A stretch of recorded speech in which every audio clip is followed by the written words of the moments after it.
In the previous video, we talked about the backpropagation algorithm. To a lot of people seeing it for the first time, the first impression is often that, wow, this is a really complicated algorithm and there are all these different steps and I'm not quite sure how they fit together, and it's like kind of a black box with all these complicated steps. In case that's how you're feeling about backpropagation, that's actually okay. Backpropagation, maybe unfortunately, is a less mathematically clean or less mathematically simple algorithm compared to linear regression or logistic regression. And I've actually used backpropagation, pretty successfully for many years, and even today I still don't sometimes feel like I have a very good sense of just what it's doing, or sort of intuition about what backpropagation is doing.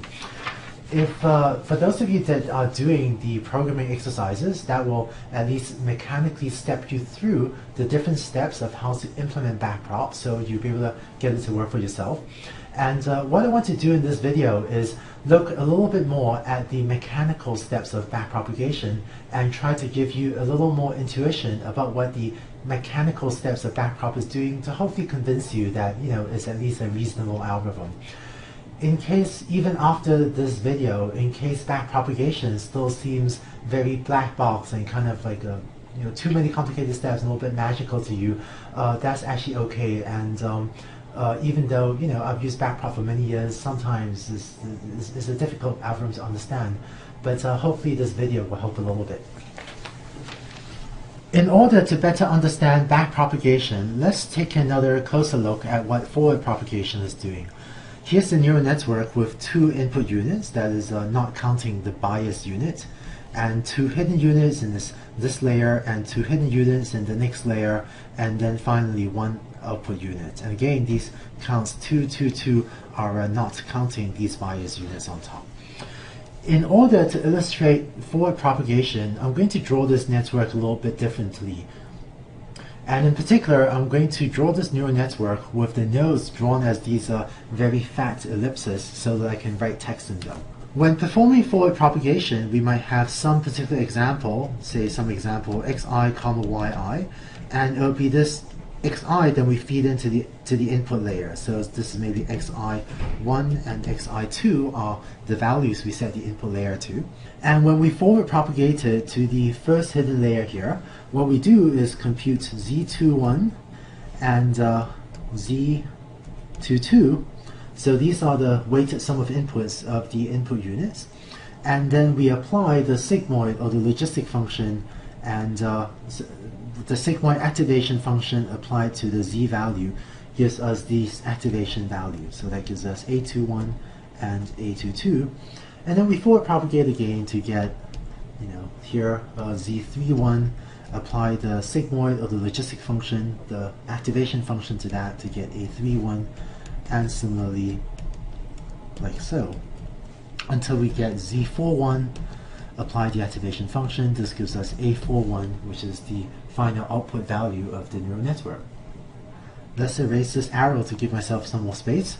And if you look at what this computation really is doing, focusing on this hidden unit, let's say, we have that this weight, shown in magenta there, is my weight theta 210. The indexing is that important.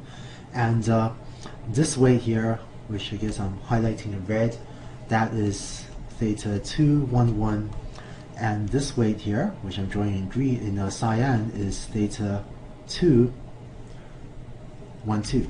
So the way we compute this value, z31 is as equal to this magenta weight times this value, so that's theta 210 times 1, and then plus this red weight times this value, so that's theta 211 times A21, and finally this cyan weight times this value, which is therefore plus theta 212 times A21. And so that's forward propagation.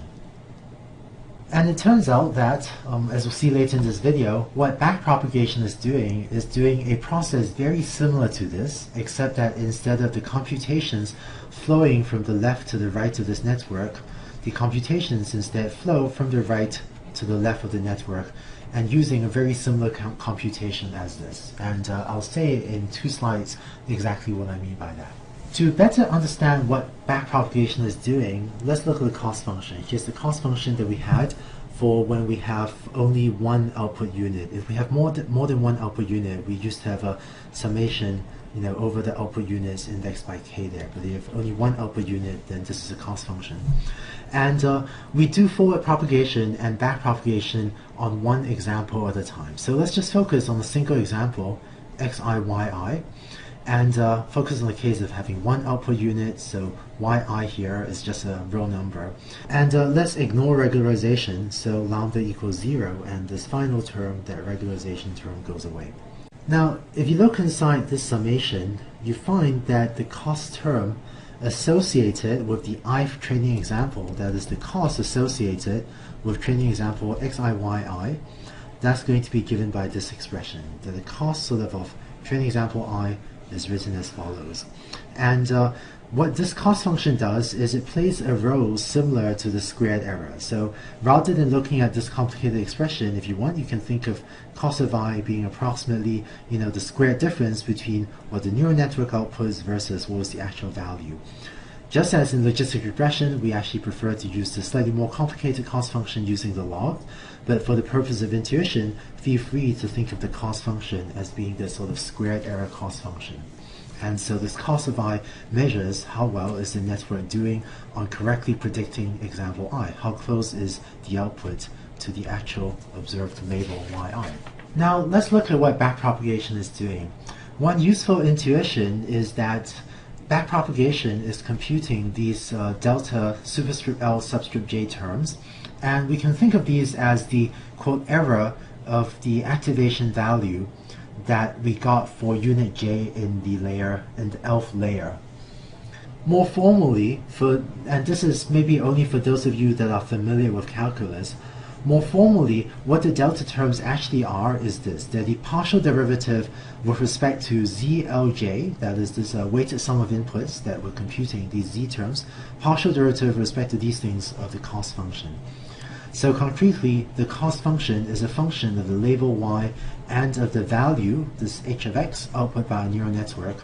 And if we could go inside the neural network and just change those zlj values a little bit, then that will affect these values that the neural network is outputting, and so that will end up changing the cost function. And again, really, this is only for those of you that are expert in calculus. If you're comfortable with partial derivatives, what these delta terms are is they turn out to be the partial derivative of the cost function with respect to these intermediate terms that we're computing. And so they're a measure of how much would we like to change the neural network's weights in order to affect these intermediate values of the computation, so as to affect the final output of the neural network h of x and therefore affect the overall cost. In case this last part of this partial derivative intuition, in case that didn't make sense, don't worry about it. The rest of this we can do without really talking about partial derivatives. But let's look in more detail about what backpropagation is doing. For the output layer, it first sets this delta term, let's say delta 4,1, as yi, if we're doing forward propagation and backpropagation on this training example I.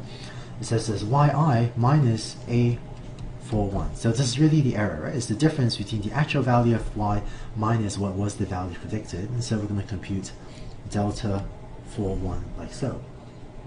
Next, we're going to propagate these values backwards. I explained this in a second, and end up computing the delta terms of the previous layer. We're going to end up with delta 3,1, delta 3,2, and then we're going to propagate this further backward and end up computing delta 2,1 and delta 2,2. Now, the backpropagation calculation is a lot like running the forward propagation algorithm, but doing it backwards. So here's what I mean. Let's look at how we end up with this value of delta 2,2. So we have delta 2,2. And similar to forward propagation, let me label a couple of the weights. So this weight, which I'm going to draw in cyan, let's say that weight is theta 2 of 1, 2. And this weight down here, let me highlight this in red, that's going to be, let's say, theta 2 of 2, 2. So if we look at how delta 2, 2 is computed, how it's computed for this node, it turns out that what we're going to do is we're going to take this value and multiply it by this weight and add it to this value multiplied by that weight. So it's really a weighted sum of these delta values weighted by the corresponding edge strength. So concretely, let me fill this in. This delta 2, 2 is going to be equal to theta 2, 1, 2, which is that magenta weight, times delta 3, 1, plus, and then the thing I had in red, that's theta 2, 2, 2 times delta 3, 2. So it's really literally this red weight times this value plus this magenta weight times this value, and that's how we wind up with that value of delta. And just as another example, let's look at this value. How do we get that value? Well, it's a similar process. If this weight, which I'm going to highlight in green, if this weight is equal to, say, delta 312, then we have that delta 32 is going to be equal to that green weight, theta 312 times delta 41. And by the way, so far I've been writing the delta values only for the hidden units but excluding the biased units. Depending on how you define the backpropagation algorithm, or depending on how you implement it, you may end up implementing something to compute delta values for these biased units as well. The bias units always output the value of +1, and they are just what they are, and there's no way for us to change the value. And so depending on your implementation of backprop, the way I usually implement it, I do end up computing these delta values, but we just discard them and we don't use them because they don't end up being part of the calculation needed to compute the derivatives. So hopefully that gives you a little better intuition about what backpropagation is doing. In case a lot of this still seems somewhat magical and somewhat black box, in a later video, in the putting it together video, I'll try to give a little bit more intuition about what backpropagation is doing. But unfortunately, this is a difficult algorithm to try to visualize and understand what it's really doing. But fortunately, I guess many people have been using it very successfully for many years. And if you implement the algorithm, you can have a very effective learning algorithm, even though the inner workings of exactly how it works can be harder to visualize.